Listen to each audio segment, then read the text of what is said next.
Share ko lang itong aming experience dito sa Biniverse World Tour. So around 8 o'clock AM ngayon nakaalis na kami sa bahay, papunta dito sa Philippine Arena. Nakarating naman kami dito bago mag 10 AM. May naabutan nga tayong pila ng mga blooms at nakipila na rin tayo syempre para makakuha ng mga freebies. Kasama ko nga pala si Mrs. Ito yung mga nakuha namin guys. Acrylic keychain, photocard, sticker at banner. Thank you po. Habang nga naglalakad kami ay nakita ko tong kulit na bus at Master Joe. Syempre more lakad tayo para more freebies. May nagbigay na naman sa atin sticker at pamaypay na may kaya. Ang babay talaga ng mga blooms. Dito nga kami sa pila ng Gen Ad at nakapasok na. Ito nga yung waiver na hindi naman kinuha. At medyo nagka-problema din kami sa QR code ni ticket.net. Pero nakapasok naman kami pagkatapos ng i-verify. At umakyat na kami dito sa hagdanan. Pagkapasok nga sa loob ay bumili muna kami ng mga pagkain. Tignan nyo naman yung effort ng mga blooms guys. Ito nga yung galing sa USA Blooms. Pumasok na nga kami dito sa mismong arena. Naabutan pa namin tong pre-show at ilang sandali lang guys, dumating na ang Bini.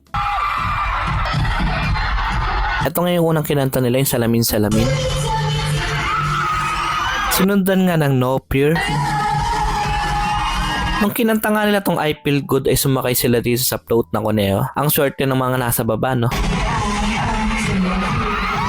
Tapos na nag-introduction na si Master Joe, nagkaroon din ng Bloombilya Wave dito sa arena. Ito pala yung listahan ng pagkakasunod-sunod ng kanilang mga kinanta dito sa concert. Di nga kasama dito yung mga pre-perform na mga duo at yung mga sponsor nilang kanta like Coke, Pudgy Bar, Sunsilk, at iba pa. Iniba din nila yung mga version ng mga kanta guys. Medyo nagkaroon lang ng konting technical difficulties sa mic at sa audio, pero na-handle naman to ng 8. Special guest nga nila si Maki, kinanta niya yung Namumula at Dilaw. May mga nanonood din nga ng mga sikat na personalidad kagaya ni Kim Chu at Paolo Abilino. At sa mga nagtatanong kung gaano kalayo itong Gen Ad, ganito yung view niya. To be specific nga, ito ang aming seat number.